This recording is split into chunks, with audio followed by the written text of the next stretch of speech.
من الآيات والسور وسنة سيد البشر، من الوحي الذي يهدي ويهدي أجمل العبر، من الوسطية السمحاء من إشراقة. قل إن كنتم تحبون الله فاتبعوني يحببكم الله ويغفر لكم ذنوبكم والله غفور رحيم.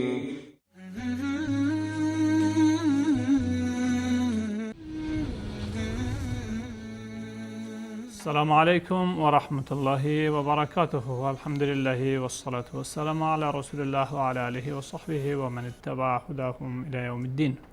الله تبارک و تعالی را سپاسگزاریم که بار دیگر به ما و شما فرصت عنایت فرمود تا در این درس عقیدتی از کتاب بزرگی که دومین کتاب اسلامی به شمار می رود و بعد از قرآن کریم صحیح ترین کتاب مسلمان ها دانسته می شود. بار دیگر به فرصت عنایت فرمود تا درسی از درس های این در بخش عقیده با هم بوده باشیم و بار دیگر از سنت رسول الله صلی الله علیه و آله و سلم و همچنان آیات قرآن کریم که امام بخاری رحمه الله در عنوان هر باب یا در عنوان بابهای مختلف آیات مرتبط به آن مسئله را گنجانیده با هم مطالعه و مدارسه داشته باشیم. اولین کتاب عقیدتی که در صحیح امام بخاری که به نام الجامع الصحیح یاد می شود و جامع الصحیح،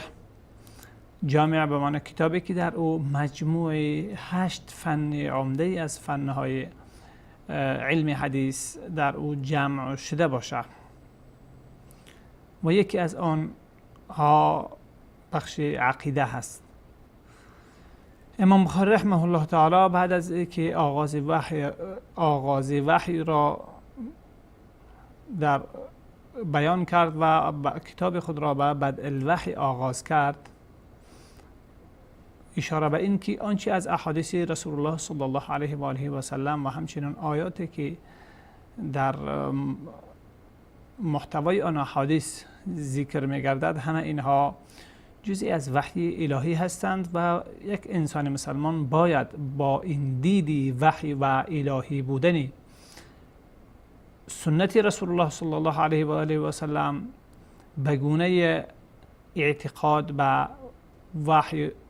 و الهی بودن قرآن کریم باورمند داشته باشه و به اینها با همین باور و اعتقاد باید عمل کند. امام بخاری رحمه الله متصل او کتاب الایمان را به عنوان اولین کتاب در صحیح خود ذکر کرده و این اولین کتابی از کتاب‌های صحیح بخاری هم هست و اولین کتاب از کتاب‌های عقیده در صحیح بخاری، همچون کتاب‌های دیگری عقیده در صحیح بخاری در جاهای مختلف و غالبا در اواخر کتاب ذکر کرده‌اند. و آغاز هم به کتاب الایمان اشاره به این هست که دین مسلمانی بدون ایمان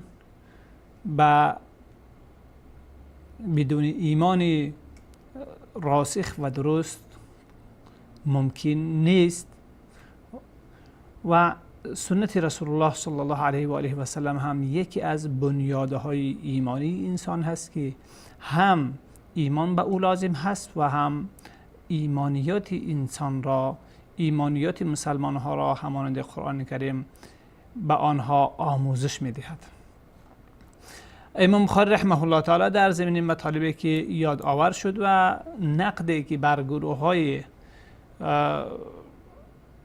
افراطی و تفریطگرا، گروه هایی که غلو میکردند و افراط میکردند، همانند خوارج، معتزله و روافض در باب ایمان، و بر مبنای آن غلو بسیاری ها را بدون علم شرعی و دلالت مجموع نصوص شریعت با نگاه گذرا بر بعضی نصوص تکفیر میکردند. آنها با ارتکاب گناه، در حالی که خود غرق در گناهان بودند، با ارتکاب گناهان اندکی و نهایت اندک از آنچه خودشان مرتکب میشوند، دیگر مسلمان ها را تکفیر میکردند، تا آنکه تکفیر خوارج به امیر المؤمنین علی ابن ابی طالب رضی الله تعالی عنه، امیر المؤمنین معاویه ابن ابی سفیان رضی الله عنه و بزرگان صحابه کرام رضوان الله علیهم اجمعین که بعد از شهادت عثمان رضی الله تعالی عنه ظهور کرده بودند، به آنها هم تجاوز کرد، بلکه تعداد از خوارج معاصر هم به حد رفتند که زمان این حکم تکفیری آنها به امیرالمؤمنین عثمان ابن عفان رضی الله تعالی عنه نیز سرایت کرد و زمان او را زمان خلای دینی برشمردند، حالان که این بعید از هر نوع تصور به شمار می رود. واقعیت ها هم آن را تکذیب می کند. سنت رسول الله صلی الله علیه و آله و سلم و اجماع صحابه کرام رضوان الله علیهم اجمعین و اجماع امت همه آن را بر آن علامه تردید می‌گذارد. به هر حال آن را رد می‌کند. این دیدگاهی آنها بود که یعنی عمل را جزء ایمان می‌دانستند و با ولی همانند اهل سنت و همانند که در قرآن و حدیث آمده، اما نه جزء، نه مانند تعلیمات قرآن و حدیث جزئی ترکیبی، بلکه هر فردی از او را یک جزئی رکنی می دانستند که این منبع انحرافشان بود که با لغزش در یکی از اعمال، ارتکاب گناهی از گناهان کبیره که به اوقات به تصور آنها اشتباه می بود، اما در واقع امر شریعت اشکال با خود اشکالی ندارد. مسلمان را از دایره اسلام خارج میکردند و حکم کفر را صادر میکنند. این تصور آنها از این اشتباه برخاسته است، در حالی که تعلیمات قرآن کریم و احادیث پیامبر اکرم صلی الله علیه و سلم و سلف صالحین، صحابه کرام و تابعین و تابعین و غیره ائمه رحمهم الله این است که عمل جزء ایمان هست. ساختار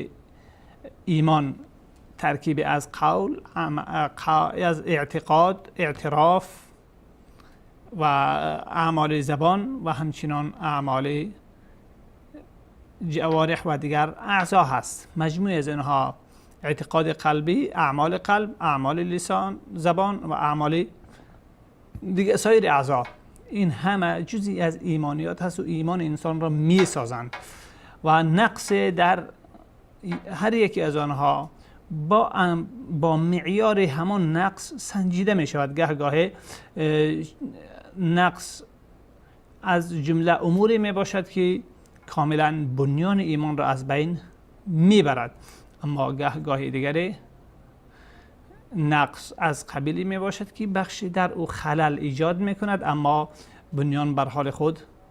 باقی می ماند. گهگاه سوراخی ها و خلل ها بزرگ به شمار می روند، گهگاهی کوچک به شمار می روند. به هر حال اصل بنیان به حال خود باقی می ماند و اون از بین رفته، درخت ایمان زائل شده به شمار نمی رود.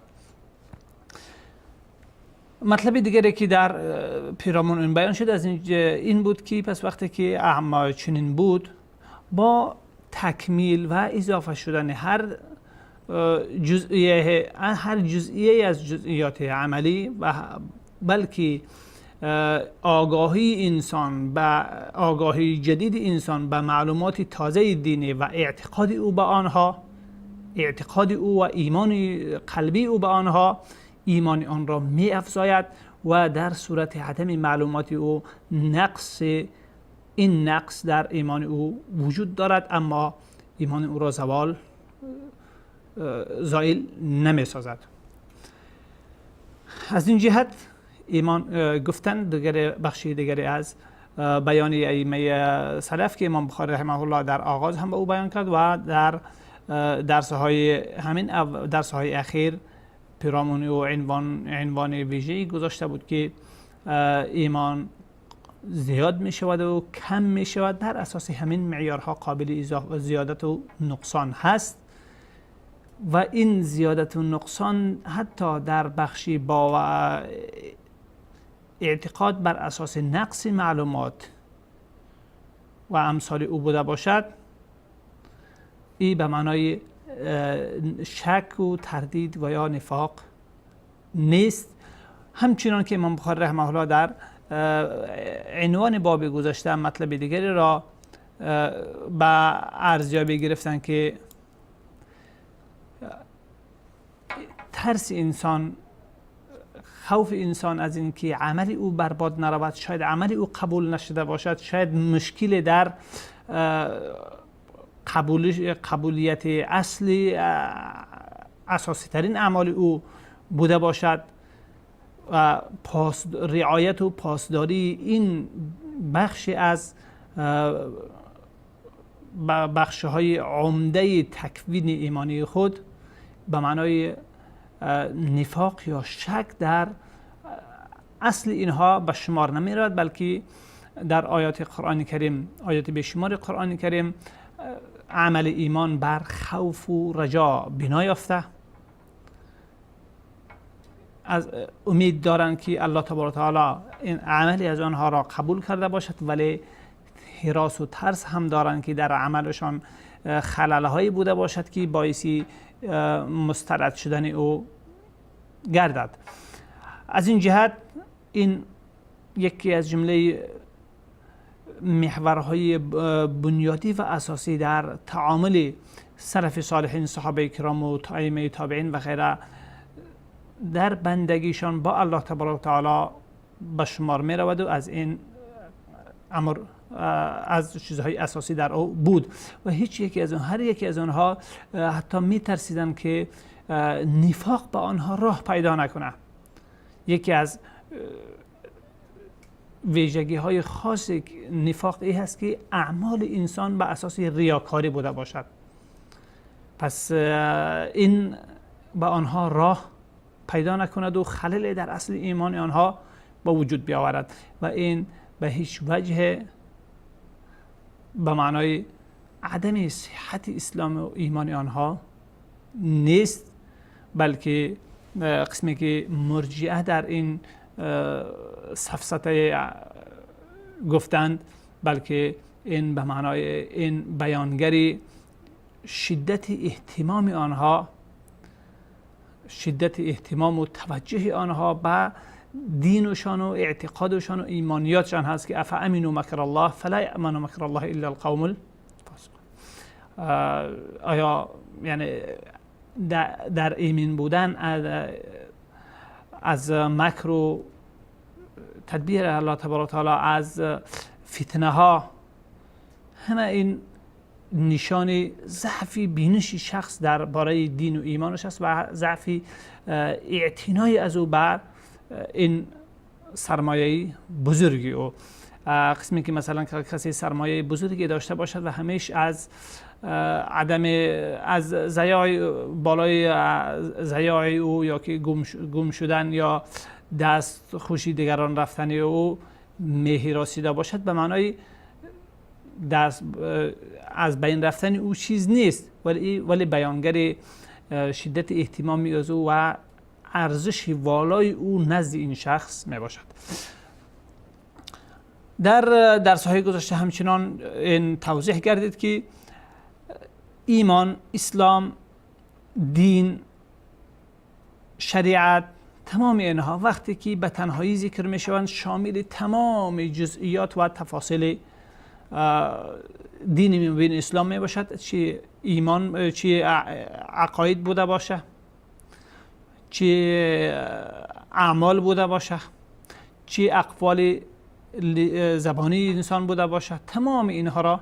شامل می شود و در نصوص بیشمار اعمال زبانی از قبیل تقدیم سلام، اعمال آداب و اخلاق نیکو، باورهای اعتقادی و امثالی از اینها، نماز و غیره، همه اینها جزئی از نام ایمان بالایشان گذاشته شده بود و جزئی از ایمان خوانده شده بودند. همچنان اسلام گاهی در احادیث اسلام ذکر گردید، کلمه اسلام در آیات قرآن کریم و من یبتغی غیر الاسلام دینا فلن یقبل منه، در این جا اسلام شامل عقاید، شامل اعمال و شامل احکام تفصیلی دنیایی مسلمان ها نیز می باشد. تمام احکام اسلام را اینجا این در بر میگیرد. حتی در بخشی از بخش‌های دین اگر انسان بگوید که ما این بخش را در این بخش از اسلام میگذرم و این را مثلا از دموکراسی یا از سکولارستی یا از اندیشه دیگری دنیایی ما ای را میگیرم و تابع او عمل میکنم، در این صورت این شخص از اسلام بیرون شده. پس اسلام در این آیت و در آیات های دیگر شامل هم عمل می شود، هم اعتقاد و هم عمل زبانی و هم عمل دیگر اعضا و هم اعمال قلبی، تمام اینها را شامل می شود. اما وقتی که اینها هم یک جا ذکر شدند، هر یک معنای خاصی خود می داشته باشد، که وقتی که یک جا در یک مطلب ذکر شدند، مراد از ایمان عقاید هست و اساسات اعتقادی و مراد از اسلام اعمال و آنچه بیانگر متابعت عملی انسان از شریعت اسلامی و گردن نهادن او به احکام عملی اسلام می بوده باشد به او استعمال می شود. همچنان که دیگر الفاظ هم بیانگر مفاهیم دیگری در این از مفاهیم اسلامی در این صورت می بوده باشند، هر یک معنای خاص خود می داشته باشد. اینجا عنوان میگذاره امام بخاری رحمه الله تعالی، میگه باب سؤال جبریل النبی صلی الله علیه و سلم عن الایمان. بیان باب یا که مسئله در بیان سوال جبریل از نبی اکرم صلی الله علیه و سلم در خصوص ایمان و اسلام و احسان و علم ساعه، علم قیامت. علم قیامت از هر یک از اینها از رسول الله صلی الله علیه و سلم جداگانه پرسید و اینجا وقتی که یک جا شدن هر یک از اینها معنای خاصی خود داره. ورنه در آیه چیز حتی احسان ایکم احسنوا لیبلوکم ایکم احسن عملا شامل همه اعتقاد می باشد و اعمال قلبی و اعمال جوارح. جاء جبریل علیه السلام یعلمکم دینکم، از این امام بخاری رحمه الله تعالی بار دیگر استدلال میکنه، میگه جاء جبریل علیه السلام، جبریل علیه السلام آمد یعلمکم دینکم، دینتان را به شما آموزش میداد. این بخشی از حدیث جبرائیل علیه السلام هست، همین حدیثی که عنوان باب را با این گذاشته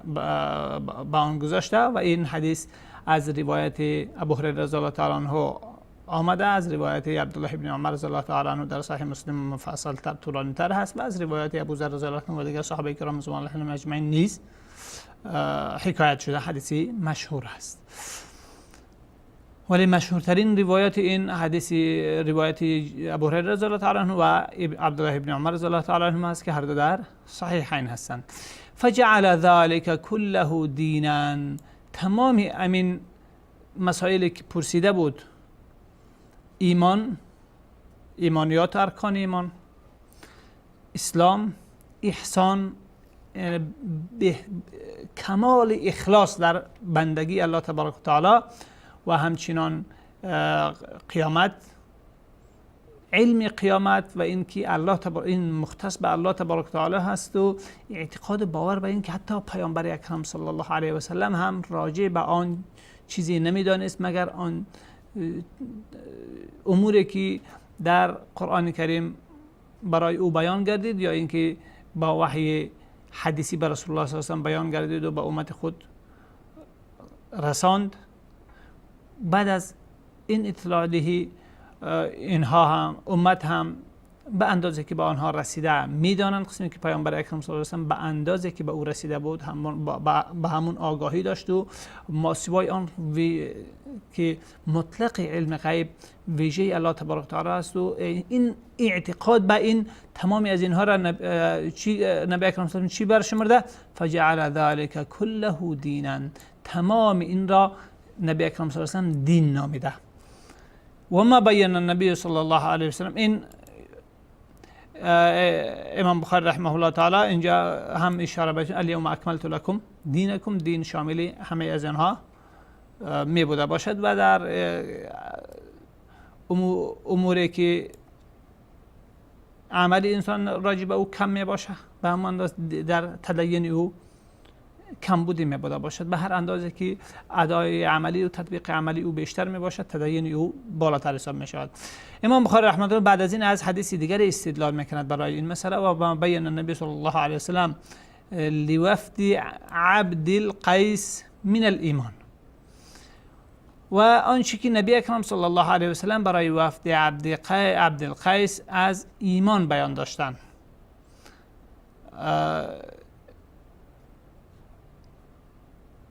اینجا آیت که بعدی استدلال سومشان را میخوانیم، بعد از اون میریم به حدیث وفد عبد قیس و قوله تعالی و قول پیامبر اکرم صلی الله علیه و سلم که و من یبتغی غیر الاسلام دینا فلن یقبل منه، و کسی که غیر از اسلام دینی دیگری را تلاش میکند فلن یقبل منه، هرگز از او پذیرفته نمیشود. سوره آل عمران آیت 85. در اینجا کل اعتقاد، عقاید تا اعمال تا اقوال، تمام اینها را دین خوانده و تمام اینها را اسلام نامیده. پس کسی که غیر از اینها چیزی دیگری را برمیگزیند فلا یقبل منه، هرگز از او پذیرفته نمی شود. میریم به حدیث عبد قیس که به او اشاره کرده امام بخاری رحمه الله تعالی. حدیث وفد عبد قیس از روایت عبدالله بن عباس رضی الله تعالی عنه آمده در خود صحیح بخاری. در صحیح بخاری و دیگر که وفد عبد قیس از منطقه شرق نجد گویا که حساب میشه و فعلا حدود بحرین، از حدود بحرین اونجاها آمده بودن، یعنی منطقه شرقی سعودی، دمام و این منطقه ها تا به بعضی شاید که بعضی مناطق امارات را هم شامل بوده باشه.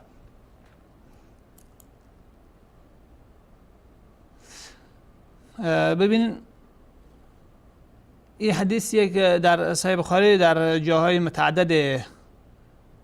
ذکر گردیده، تقریبا در حدود 15 جای از این یادآوری شده. اولین بار در حدیث شماره 53 هست. ابو جمره رحمه الله تعالی از فارسی زبانای بصره بود، بزرگان تابعین و ترجمان ابن عباس رضی الله تعالی عنه، چون ابن عباس رضی الله عنه در زمان امیرالمومنین علی بن ابی طالب رضی الله تعالی عنه امیر بصره بود و این ترجمان او بود در میان او و میان مردمانی که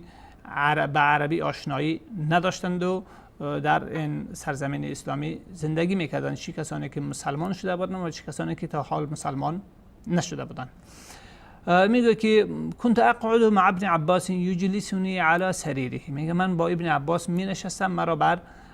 سریر خود می نشاند، بر تختی که خودش می نشست مردم را پذیرایی میکرد، به همون تخت پهلویش این ترجمان خود را می نشاند، ترجمانی فارسی زبان خود را. فقال، پس گفت اقم عندي حتی اجعل لك سهما. این چیزی که بود پیشنهاد به او انجام داد، میگه که 2 ماه با او نشستن. ثم قال، بعد اون گفت که این وفد عبدالقیس پیش نبی اکرم صلی الله علیه و سلم آمدن. نبی اکرم صلی الله علیه و سلم فرمود من القوم او من الوفد، این قوم کدام قوم هست، یا که این وفد نمایندگان این کدام قوم هستن؟ قالوا، گفتن که از قومی ربیعه. قال، نبی اکرم صلی الله علیه و سلم فرمود مرحبا بالقوم او بالوفد. رسول الله صلی الله علیه و سلم گفت که مرحبا بالقوم، خوش آمدید به شما، یا که لفظ قوم را ذکر کرد یا وفد را، نمایندگان. غیر خزایا، بدون این که رسوایی برای شما بوده باشد، ولا ندامه و نه پشیمانی نصیب شما گردد، عاید حال شما گردد. گفتن یا رسول الله گفتن که ای رسول الله صلی الله علیه و سلم، ما توان ما همی است که تنها در ماهای محرم میتونیم، که اینها در سال تقریبا 7 هجری آمده بودن پیش رسول الله صلی الله علیه و سلم. گفتن که ما تنها در میان ما و در میان این قبایل از کفار مضر تنش و جنگ و اختلافات هست، دشمنی هست، و ما نمیتونیم که جز در ماهای حرام، در ماهای محرم، در دیگر ماها به خدمت شما رسیدگی کنیم، چون در ماهای دیگر اگر گیر آوردن میکشن، اما با ماهای در ماهای حرام که 4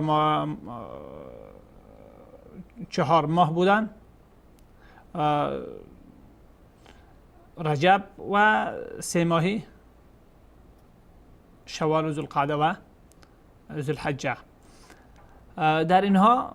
اگر کسی را دشمن خود گیر میکردن، بنابر حرمتی که به او قائل بودن با او تجاوز و تعدی نمیکردن. میگه فمرنا بامر فصل، برای ما یک فرمان قاطع برای ما، نهایی برای ما صادر کن، تا نخبر به ما وراءنا و ندخل به الجنه، تا ای که افرادی که پشت سر خود گذاشته ایم آنها را ما خبر بدهیم، آگاه بسازیم و با او خودمان وارد بهشت شویم. بعد از او میگوید که فامرهم باربع، رسول الله صلی الله علیه و سلم آنها را به 4 چیز فرمان داد و از 4 چیز منع کرد. امرهم بالایمان بالله وحده، ببخشید، امرهم بالایمان بالله وحده، به ایمان به الله یگانه آنها را فرمان داد. سپس رسول الله فرمود تدرون ما الایمان بالله وحده، آیا میدونید که ایمان به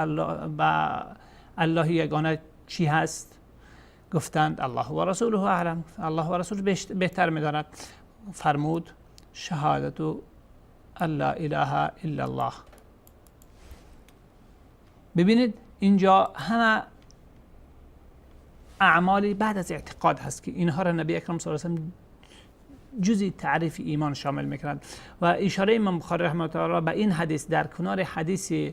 جبرئیل که در او ایمانیات را جدا برشمرده و اسلام را جدا، چیزای ارکان اسلام را جدا، ارکان ایمان را جدا برشمرده، اشاره به این هست که نبی اکرم صلی الله، این حدیث به این معنا نیست که ای دو با هم یعنی در تناقض بوده باشند یا در تقابل با هم بوده باشند، که هر یکی از اونها اگر بود، دیگرش انسان ایمانش کامل هست یا انسان مسلمان کامل هست، از دیگرش مستغنی میشه. و نه، وقتی که اینها یک جا بودن، هر یک معنای خاصی خود داره، ولی در عموم شامل کلی، در مفهوم کلی از اینها در شریعت شامل کلی دین میشود، هر یک از ایمان و هر یک از اسلام. قسمی که در و من یبتغی غیر الاسلام دینا، اینجا اسلام در آیت همه را شامل بود، همچنین در احادیث متعدده همین اعمال عملی، اعمال تطبیقی و اجراءات عملی به نام ایمان یاد شدن. به این فرمود شهادت ان لا اله الا الله، گواهی دادن به این که نیست معبود جز الله نیست معبود بر حق جز الله تبارک و تعالی و ان محمدًا و اینکه محمد صلی الله علیه و سلم رسول و فرستاده الله تبارک و تعالی است. و این باید هر دو در یک حال باید که هم ایمان داشته باشه و هم اقرار و شهادت. و اقام الصلاه و برپا داشتن نماز و ایتاء الزکات و ادای زکات، دادن زکات و صیام و رمضان و روزه ماه مبارک رمضان و ان تعطوا من المغنم الخمس و اینکه از غنیمت 5/1 آن را جدا کند به خزانه مسلمان ها یا خزانه اسلامی، بیت المال مسلمان ها. باقی از او با زائد بر خمس و تقسیم می شود در میان جنگجویان مسلمان، کسانی که در آن به دست آوردن آن افتخار بخشیدند. این جزئی از ارکان نیست، یکی از اعمال شرعی هست. این هم نبی اکرم صلی الله علیه و آله و سلم برایشان یاد آور شد و بیانگر این که ایمان شامل یعنی ارکان اسلام هم جز ایمانیات هست و فرایض و واجبات که پایانتر از حد ارکان هستن آنها هم جزئی از ایمان به شمار می روند. در اینجا البته حج ذکر نشده به خاطر که در سال 7 هجرت تا به حال حج فرض نگردیده بود، بلکه حج در سال 9 هجری فرض گردید، یعنی 2 سال بعد از اینو،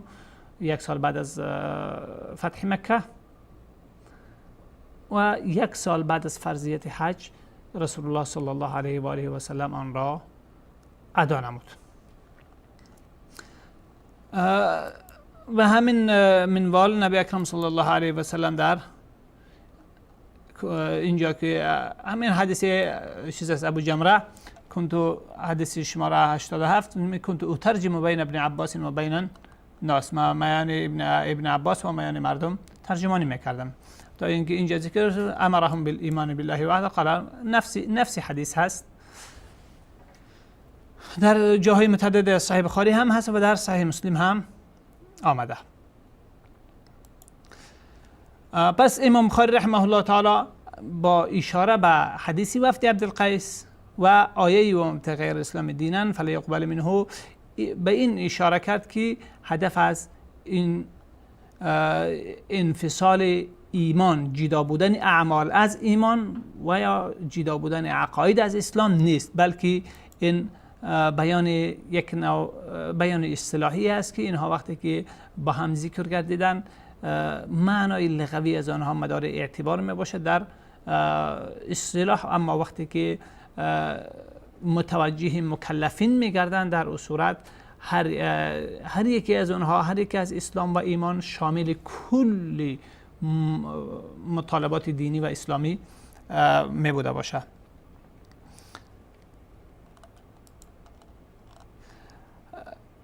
اینجا امام بخاری رحمه الله تعالی اگرچه حدیث ابن عمر رضی الله تعالی عنه یعنی با تفصیل بیشتر هست، اما امام بخاری رحمه الله و در صحیح مسلم و حدیث را آورده امام مسلم رحمه الله تعالی در اوایل کتاب ایمان. اما امام بخاری رحمه الله تعالی فعلا این حدیث جبرئیل علیه السلام را از روایت ابو هریره رضی الله تعالی عنه حکایت میکند. قال امام بخاری رحمه الله حدثنا مسدد، برای امام مسدد ابن مسرهد بصری روایت کرد. قال حدثنا اسماعیل ابن ابراهیم، برای ما اسماعیل ابن ابراهیم که به نام اسماعیل ابن ابراهیم به نام ابن علیه معروف هست، نام مادرشان، و این هم از عجم های بصره بود. قال حدثنا ابو حیان التیمی، برای ما ابو حیان تیمی روایت کرد. از اینجا از اسماعیل ابن ابراهیم ابن مقسم و بعد سند باز به مدینه انتقال میکنه. سندی مدنی میشه و اولی حدیث استاد امام بخاری رحمه الله تعالی و همچنان استاد هر دویشان، استادش که اسماعیل ابن ابراهیم ابن علیه هست، هر دویشان چیز بودن، از اهل بصره بودن. حالا این یحیی بن سعید بن حیان ابو حیان تیمی کوفی، این از اهل کوفه هست و تیمی که از تیمی قریش نیست، بلکه من تیمی رباب، از تیمی رباب هست که مربوط قبایل ربیعه میشه، نه قبایل مزر. مثلا امام ابوبکر صدیق رضی الله تعالی عنه هم تیمی هست، طلحه ابن عبیدالله رضی الله تعالی عنه هم از عشره مبشره تیمی هست و اونها از تیمی قریش هستن، نه از تیمی رباب. لذا این تفصیلی به آمد. بعد از او از ابو حیان روایت میکنه از ابو زرعه ابن عمرو که نامی اما گفته میشه که راجتر است که کنیتش همان نامش هست. از ابو هریره رضی الله تعالی عنه که فرمود کان النبی صلی الله علیه و سلم بارزا یوما للناس، روز رسول الله صلی الله علیه و آله و سلم در نشست عامه، در نشست اجتماعی عامه برای مردم ظاهر شده بود، نشسته بود آنجا، نشست گرفته بود برای عامه مردم. فاتاه جبریل، پس جبریل علیه السلام نزد او آمده گفت مل ایمانو، فقال، گفت مل ایمانو، ایمان چیست؟ رسول الله صلی الله علیه و سلم فرمود الایمانو انت، اینجا ارکان ایمان بیان میکنم.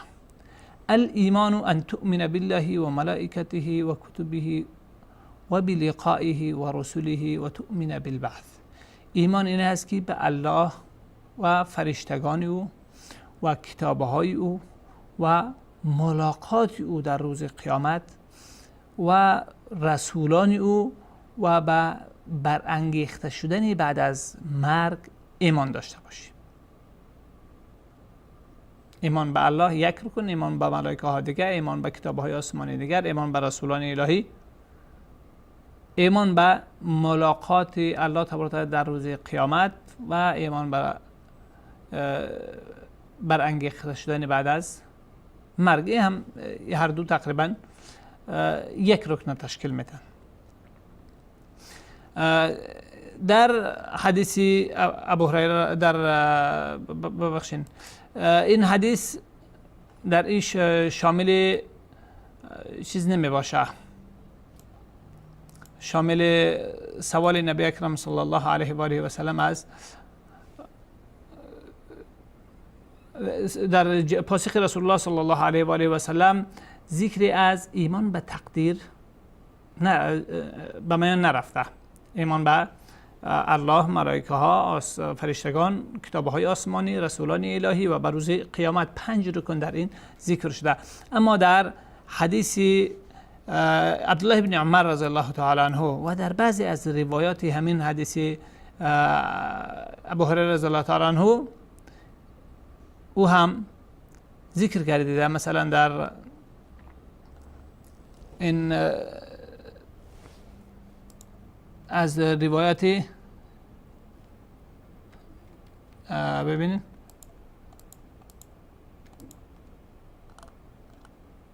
این کتاب حدیث شماره 380 در کتاب تعظیم قدر صلات از محمد بن نصر مروزی رحمه الله تعالی است. 292 وفاتشان هست، از شاگردان امام بخاری رحمه الله به شمار می روه و او این حدیث از اسحاق ابن راهویه روایت میکنه و او از جریر از عماره ابن قعقاع میروند و ابو زرعه با هم یک جای میشن. در او میگه که اخبرنی عن الایمان فذكر نحوه، مانند همان حدیث قبلی ذکر کرد و زاد و تؤمن بالبعث و بالقدر کله، و برانگیخته شدن روز بعد از مرگ ایمان بیاری و بعد تمامی تقدیر. این در حدیثی در نفس حدیث ابو هریره رضی الله تعالی عنه در بعضی از روایاتش ذکر گردیده، اما در اکثر روایات او ذکر ایمان به تقدیر نیست. ولی در حدیث عبدالله، در حدیث این هم نفس حدیث در صحیح مسلم، در او هم نفس متن از طریق همین ابن علیه که امام بخاری رحمه الله تعالی از طریق او روایت کرده بود، در او هم هست که نفس حدیث لفظ امام بخاری رحمه الله تعالی، ولی این حدیث را وقتی که امام بخاری رحمه الله تعالی از طریق امام مسلم رحمه الله ببین، امام مسلم رحمه الله تعالی نفس حدیث را از روایت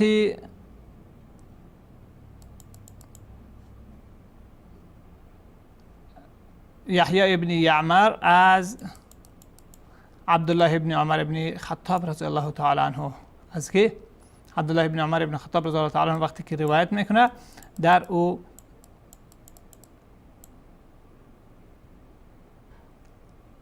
اول هست اخبرنی عن الاسلام، ولی پرسش اخبرنی عن الاسلام در او از اسلام وقتی که ذکر میکنه در او حج بیت الله هم هست و صیام ماه مبارک رمضان، ادای زکات و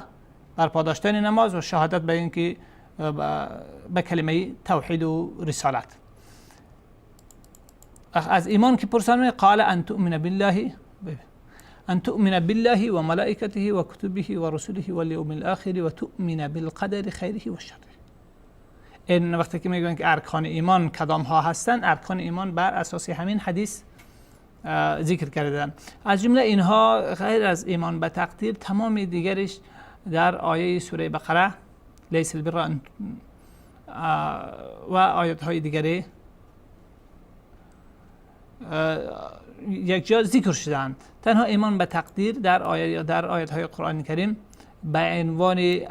جزئی از ایمانیات ذکر نگردیده، اما آیات های متعدد قرآن کریم لزوم ایمان به این را ذکر کردند و اینکه همه چیزی که هست به تقدیر الله تبارک و تعالی و نوشته شده هر کاری که انسان میکنه همگی از او یادداشت گرفته میشه، احصایه قبلی، احصایه بعد از عمل و یک احصایه تخمینی که الله تبارک و تعالی، تحریری تخمینی که الله تبارک و تعالی به اساس علم کامل خود انجام داده بودن، تحریر شده در لوح المحفوظ. بعد از او انسان وقتی که عمل میکنه مطابق عین همون چیزی که اونجا نوشته شده مطابق او عمل انسان میبوده باشه و سپس در جریان عمل تک تک اعمال انسان را الله تبارک و تعالی توسط فرشتگان کرامان کاتبین یعلمون ما تفعلون، هر چیزی که میکنه آنها میدانند و مینویسند. توسط آنها یادداشت میگیره و این کتاب نامه اعمال انسان میباشد که در روز قیامت با همین کتاب محاکمه میشه، چون با کتاب اول میگه که قبل از اینکه ما در دنیا بوده باشیم اون نوشته شده، یعنی کتابی که در وقت انجام داده باز نوشته شده. این همه برای او در روز قیامت تقدیم میکردد که همین کتابی هست که برای انسان با نتیجه نهایی او برایش در روز قیامت تقدیم میکردد که این نامه اعمال خود بخوان، اگر نیک بود به دست راست خود میگیرد و اگر بد بود به دستی چپ خود از پشت سر، بدون اینکه در وقت هنگام نامه اعمال گرفتن الله تبارک و تعالی با او نگاهی خیر داشته باشه. الله تبارک و تعالی ما و شما را همگی را در امان بدارد. این رکنی کل شیء خلقناه بقدر در آیات های متعدد قرآن کریم ذکر شده و کل شیء احصیناه فی امام و کل شیء احصیناه فی امام مبین. آیات های متعدد قرآن کریم مطالب یا که مراتب مختلفی تقدیر را بیان کردند که علم الله تبارک و تعالی، احصای الله تبارک و تعالی، الله تبارک و تعالی نوشته شدن این اعمال در جریانی که انسان عمل میکنه، تمامی اینها در قرآن کریم ذکر گردیدن. این رکن ششمی ایمان هست که ایمان آوردن به تقدیر که خیر او و شر او هم از جانب الله تبارک و تعالی است. یعنی انسان نیک میکنه یا بد میکنه، در دنیا خوب میشه یا بد میشه، الله تبارک و تعالی از آغاز تمامی را میدانست، مطابق همان دانسته خود تحریر کرد که این چنین صورت میگیره. در چیزهایی که بندگان و مخلوقات هیچ نوع تصرفی ندارن، هیچ نوع اختیار و صلاحیتی ندارن. در اونها هم الله تبارک و تعالی از اول نوشته بود که این کار چنین باید شود. مثلا شخص فلانی در فلان مقطعی از زمانی، مقطع تاریخی باید که به دنیا بیاید، در فلان مقطع زمانی باید در فلان سرزمین بوده باشه، در فلان مقطع زمانی مثلا باید از دنیا برود. چیزهایی که در اختیار انسان نیست که یعنی چی وقت به دنیا بیاید و چی وقت از دنیا برود. فیصدی مثلا نسبت و فیصدی مغز او در چه حد بوده باشد، توانایی و انرژی عام او در چه سطح بوده باشد. یعنی تمام آنچه که به توانایی شخص انسان تعلق نداره همگی اینها را الله تبارک و تعالی به امر قضایی و فیصله حتمی نوشته و آنچه که به اختیار انسان تعلق دارد اونها را به مطابق علم قبلی خود که این انسان که برایش اختیار داده می شود تا چه سرحد توفیق الله تبارک و تعالی با او یاری میکند و به راه خیر پیش می رود و در چه موارد با وسوسه های شیطان و نفس اماره به سو لغزیده به انحراف می رود. تمام اینها نوشته شده و این ایمان به تقدیر بنیه اساسی یکی از اساسیات ایمانی هست. این بود حدیث برگشتیم به حدیث صحیح بخاری رحمه الله تعالی، حدیث شماره 50 در صحیح بخاری. قال گفت مل اسلام چیست؟ قال سوال پرسش دیگه. قال رسول الله فرمود الاسلام ان تعبد الله ولا تشرك به شیئا. اسلام این است که به الله تبارک و تعالی را عبادت کنی و با او چیزی را شریک نسازی. در حدیث دیگر حدیث عبدالله بن عمر رضی الله تعالی عنه آمده بود که اسلام است که شهادت لا اله الا الله و ان محمد رسول الله و او شهادت لا اله الا الله معنای همین معنایش در اینجا ذکر شده که مراد از شهادت دادن یا همین است که عبادت مخصوص الله تبارک و تعالی بدانی، ربوبیت و الوهیت را خاصه الله تبارک و تعالی بدانی و چیزی دیگری را با او شریک نسازی. در این رسالت ذکر نشده اما در حدیث دیگر ذکر شده و در بعضی روایت این هم. و تقیم الصلاة و نماز را برپا بداری و تو ادی الزکات المفروضه و زکات فرضی را باید ادا کنی و تصوم رمضان، ماه مبارک رمضان را روزه بگیری. قال گفت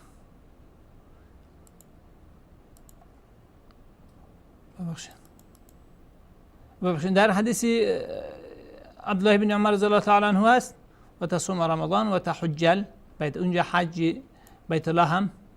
ذکر شده و در حدیث ابو هریره رضی الله تعالی عنه اینجا ذکر اونای آمده و در بعضی طرق او قال گفت مل احسان، احسان چی هست؟ احسان چی معنا داره؟ ایکم احسن عملا، کدام یکی از شما بهترین نیکوترین عمل داره؟ چی میگه؟ قال رسول فرمود ان تعبد الله کانک تراه، این که الله تبارک و تعالی را به گونه عبادت کنی که گویا تو او را دیده روان هستی. کسی که یک محاسب را در نظر داشته باشه که او را دیده روان هست و میبیند، خیلی با احتیاط دقیق و با ادای بسیار پخته عمل میکند. فإن لم تكن تراه، پس اگر چنین بوده باشد که تو او را نمیبینی، فإنه یراک، یقینا او تو را میبیند. دو مرتبه دارد احسان در عمل را شکل انجام میدی که گویا تو او را دیده روان هستی و در این کمال خضوع و کمال اخلاص با الله تبارک و تعالی در این عملی میشه. اگر میگوید که قلب تو، ایمان تو به این سطح نرسیده باشد، کما رابطه قلبی تو با پروردگار جل جلاله در این سطح بالا نرفته باشد،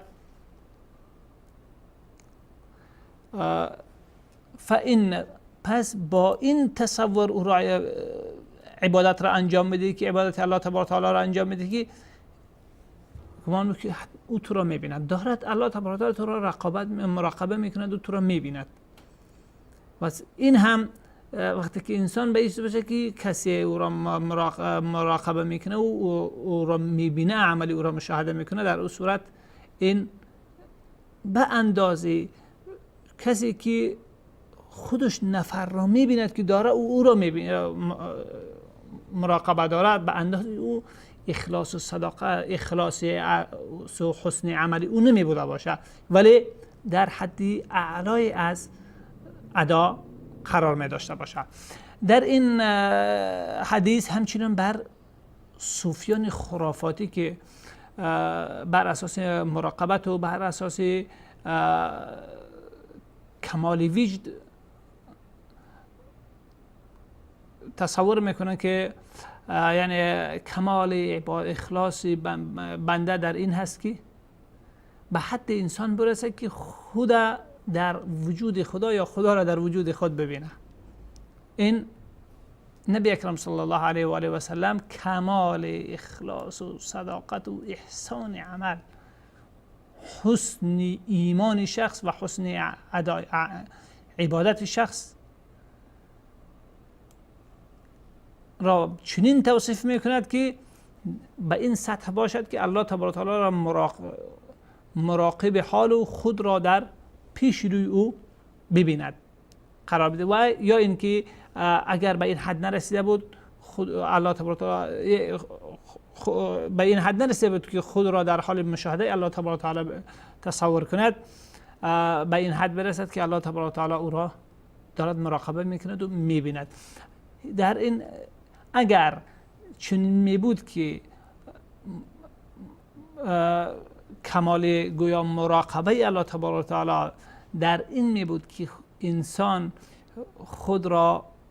در وجود الله یا الله را در وجود خود تصور کنه و به حد فنا فی الله و یا که بالاتر از او حلول یا حدی بالاتر، کفری بالاتر از او وحدت وجود، به این تصورها باید برسه تا اینکه کمال ایمان و کمال بندگی و احسان باید تطبیق شود. نبی اکرم صلی الله علیه و آله او را بیان میکرد. ولی علمای مخلص امت، علمای منصف امت مجموعاً از تمامی مذاهبی که اصلا اجماع دارن که معتقد به حلول و وحدت وجود، اعتقاد به حلول و وحدت وجود با همین معنایی که ابن عربی و رومی و غیره برگرفته از فلاسفه مشائین و فلاسفه یونانی تحلیل میکنند و بیان کردن و جزء اعتقادی برخی از گروه ها هست. این کفری از کفری محض هست که این اعتقاد انسان از دایره ایمان خارج میکند. نشود چنین که قسمی که در سوره کهف الله تبارک و تعالی گفته چی کسی گمراهتر از شخصی هست که عمل میکند، زشت میکند و عمل او را به دوزخ میرساند، در حالی که خودش میپندارد که یحسبون انهم یحسنون صنعا، آنها کاری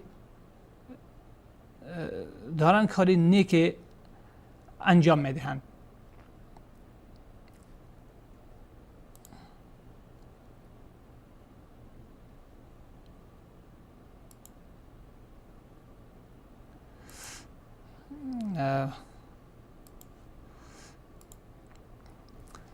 این بود کمال احسان. میرویم به ادامه از این حدیث. قال، باز پرسید جبرئیل متى الساعه، قیامت چه وقت برپا می شود؟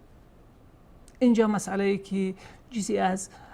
انحرافی بسیاری از گروه هایی که منتسب به اسلام هستند، آنها جزئی از انحرافی عمده از آنها را تشکیل میدهد که پیامبر اکرم صلی الله علیه و آله و سلم و یا امامان یا اولیا و غیره را غیب دانی مطلق و همدان تصور میکنند، این بر آنها هم نقد میکنند. ببین جبرئیل علیه السلام میپرسید متى الساعه، قیامت چه وقت است؟ نبی اکرم صلی الله علیه و آله و سلم پاسخ میدهند ما المسئول عنها باعلم من السائل. کسی که از آنها پرسیده شده از پرسنده داناتر نیست. و سأخبرک، یعنی من هم در این قضیه به اندازه تو معلومات دارم. و سأخبرک عن اشراطها، چیزی که از نشانه های او تو را خبر میدهم. یعنی اینجا نبی اکرم صلی الله علیه و آله اظهار کرد که من راجع به او قسمی که در آیه صریح قرآن کریم آمده ان الله عنده علم الساعه، نزد الله تبارک و تعالی است علم قیامت، که قیامت چه وقت برپا میشه. نه پیامبر او را میدانه، نه ولی میدانه، نه نبی میدانه، نه امام میدانه، نه هیچ کسی از بشر، حتی فرشتگان مقرب دربار الهی راجع به او معلومات ندارن. عنده علم الساعه، نزد الله تبارک و تعالی است علم قیامت چه وقت قایم میشه، صرف الله تبارک و تعالی میدانه. از نشانه هایش ما تو را آگاهی میدهم. مهم این هست که برای او باید آمادگی داشته باشه. اذا ولدت الامه ربتها، زمانی که کنیز یا خدمتگزار ربها بادار خود را بزاید. این قسمی که بسیاری های تطبیق، یکی از صورت های تطبیقی او را میگویند، این که زمانی که تداخل در نسب ها با وجود بیاد و نسب ها یکدیگر را گم کنند، تا با قسمی که در نظام های دموکراسی هست که بسیاری ها از نسب خود را نمیدانند که مادرش کی هست، پدرش کی هست. دو تا با هم تقارب جنسی نموده او را زاییدن و انداختن در پرورشگاه یا در کنار جاده یا در شفاخانه و غیره. دیگران یا که حکومت های آنها را تربیه آنها را و بزرگ کردن آنها را به دوش گرفتند و بالاخره بار دیگر همین در خدمت آن فرزند خود باز قرار میگیرند، گاهی با هم ازدواج میکنند و گاهی چیزهای دیگری صورت میگیره، حتی در صورتی که با هم هستن. صورت هایی که در نظام دموکراسی هست که ازدواج پسر، مادر با پسر خود یا پدر با دختر خود و امثال از اینها. این یکی از جمله نمونه های بارز این میبوده باشه. و اذا تطاول رعاة الابل البهم فی البنیان، و زمانی که چوپانه های شتری به خیرت یا که نفهم بهم جمع بهیمه است. بهیمه زبان بسته گویا که میگویم در بنیان و تعمیرسازی و قصرسازی ها با هم پیش دستی بکنن و مسابقه و راه باندازند. فی خمس لا یعلمهن الا الله، اما این نشانه های او هست. در حدیث عبدالله بن عمر رضی الله تعالی عنه نشانه های دیگری هم ذکر گردیده، اما خود این فرارسیدن وقتی او که چی وقت هست میگه ای در جمله 5 چیزی هست که جز الله تبارک و تعالی کسی آنها را نمیداند.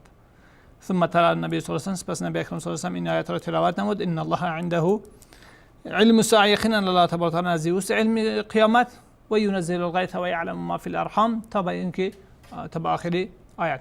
ثم ادبر، پس پشت گردان، فقال، پس فرمود، ردوه، برگردانید ایرا، فلم یروا شیئا، پس اون پرسنده پشت برگرداند و رفت. نبی اکرم صلی الله علیه و آله فرمود به صحابه ردوه، ایره برگردانه. فلم یروا شیئا، پس چیزی ندیدن. نبی اکرم صلی الله علیه و آله فرمود هذا جبریل، این جبرائیل بود، جاء یعلم الناس دینهم، آمد برای مردم دینشان را می آموزاند. قال ابو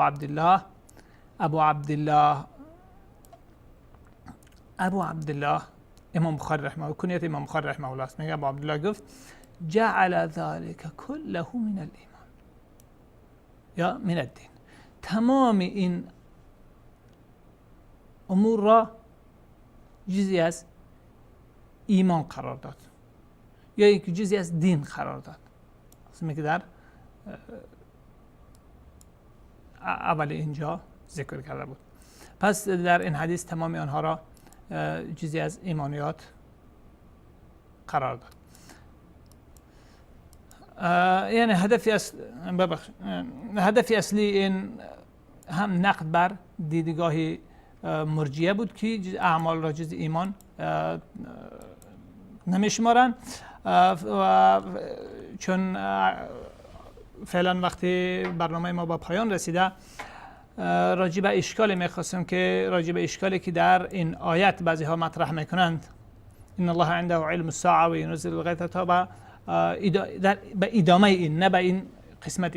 اگر الله تبارک و تعالی فرصت عنایت فرمود، یعنی اشکال مطرح می شود و پاسخی باید به او ارائه شود در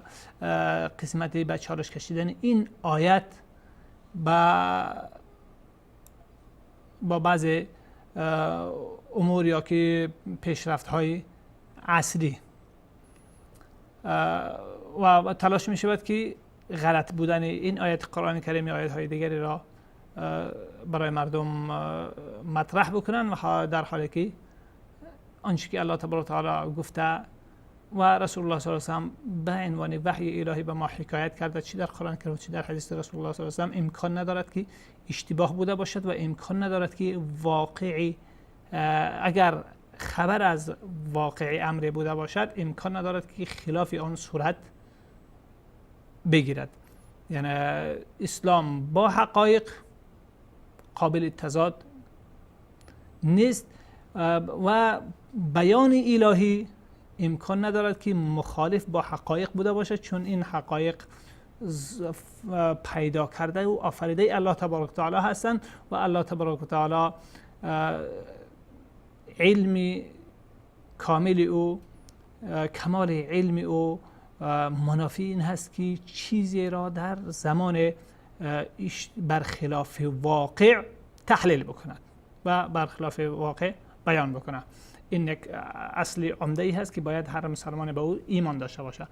ان شاء الله الرحمن اگر در برنامه آینده الله تبارک و تعالی فرصت عنایت فرمود و متوجه مسئله بودیم، خدمتتان راجع به ازاله این اشکال صحبت خواهیم کرد، ورنه با اصل این مقداری که در اینجا ذکر شده با این هیچ نوع یعنی تعارض یا که اشکال در این قسمت نیست. هدف امام بخاری رحمه الله تعالی در مجموع از ذکر این باب و بابهای قبل و بعد رد بر مرجئه بود و کسانی که اعمال را جز ایمان نمیپندارند. باز هم شما را به الله متعال میسپاریم به امید این که در برنامه‌های آینده ما و شما بتوانیم که تا به آخر این کتاب برسیم. تا یک برنامه یا دو برنامه آینده ان شاء الله الرحمن به آخر کتاب الایمان خواهیم رسید. از الله تبارک و تعالی برای خود و شما مسئلت دارم که توفیق و هدایت و عافیت را مسئلت دارم و اینکه الله تبارک و تعالی همه ما و شما را پیوسته مورد لطف عنایت خویش قرار دهد، با ایمان کامل و با عمل درست و مطابق سنت و شریعت و با اعتقاد و عقاید و باورهای کاملا وفق شریعت الهی زندگی ما و شما را آراسته سازد و هر لغزشی که گهگاهی به ما رخ می دهد و غلط فهمی که برای ما پیش می شود، الله تبارک و تعالی ما را از او با لطف کرم خویش هر چیز زودتر بیرهاند و بر راه درست با فضل و کرم خویش روان بسازد. السلام علیکم و رحمت الله و برکاته.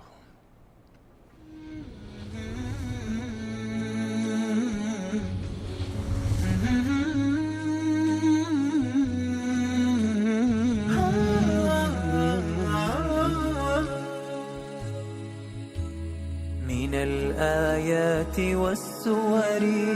وسنة سيد البشر، من الوحي الذي يهدي ويهدي أجمل العبر،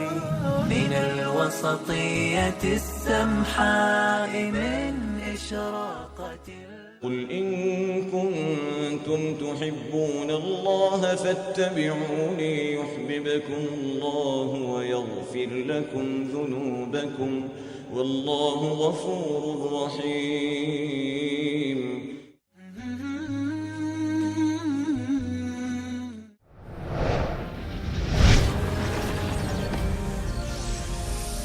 شبکه جهانی ندای حق.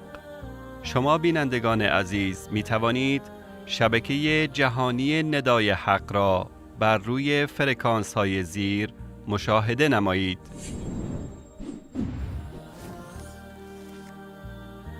ماهواره هاتبرد،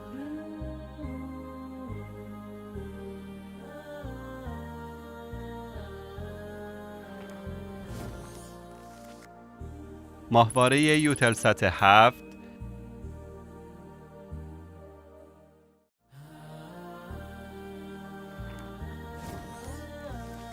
ماهواره نایلسات،